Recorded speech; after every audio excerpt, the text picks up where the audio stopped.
क्या आप सही हो के भी लॉस कर रहे हो? 3 ट्रेड लिए, 2 सही थे, फिर भी लॉस। अगर आपके साथ भी ऐसा होता है तो प्रॉब्लम आपकी स्ट्रेटेजी में नहीं है, रिस्क टू रिवॉर्ड में है। बहुत सारे बिगनर्स क्या करते हैं, 100 रुपए का रिस्क रखते हैं और 50 रुपए के प्रॉफिट पे एग्जिट कर देते हैं।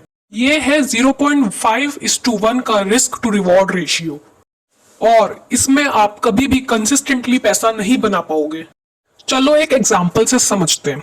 मैंने टोटल 10 ट्रेड लिए, 6 सही थे तो मुझे उसमें 300 का प्रॉफिट हो गया, 4 गलत तो 400 का नुकसान हो गया। विन ज्यादा थे फिर भी नुकसान, क्यों? क्योंकि रिस्क टू रिवॉर्ड रेशियो गलत था। अगर आप थोड़ा सा पेशेंस रखो और रिस्क 100 का रखो और प्रॉफिट 200 तक का रखो तो पूरा गेम चेंज हो जाता है। मिनिमम रिस्क टू रिवॉर्ड 1:2 का तो होना ही चाहिए।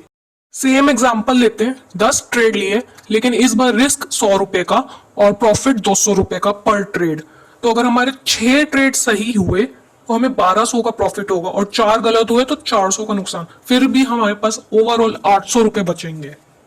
ट्रेडिंग में परफेक्ट होना जरूरी नहीं है, प्रॉफिटेबल होना जरूरी है। ट्रेड लेने से पहले हमेशा देखो क्या ये हमें 1:2 का प्रॉफिट दे सकता है या नहीं। एग्जाम्पल में मुझे इस स्टॉक को शॉर्ट करना था रेजिस्टेंस पे, इसके सपोर्ट लेवल के लिए। मेरा रिस्क 8 रुपए का है तो मुझे मिनिमम प्रॉफिट 16 पॉइंट्स का चाहिए ही चाहिए। एंड देखो मेरा सपोर्ट उस 16 पॉइंट्स के भी नीचे है, तो मेरे को 16 पॉइंट्स तो मिल ही रहे और मेरा टारगेट हिट हो रहा है। तो ये 1:2 का risk to reward ratio trade है। अगर 1:2 का ट्रेड नहीं मिलता तो स्किप करो उस ट्रेड को। ऐसे ही सिंपल कंसेप्ट्स ट्रेडर्स को प्रॉफिटेबल बनाते हैं। और स्मार्ट ट्रेडिंग सीखनी है तो सब्सक्राइब करो।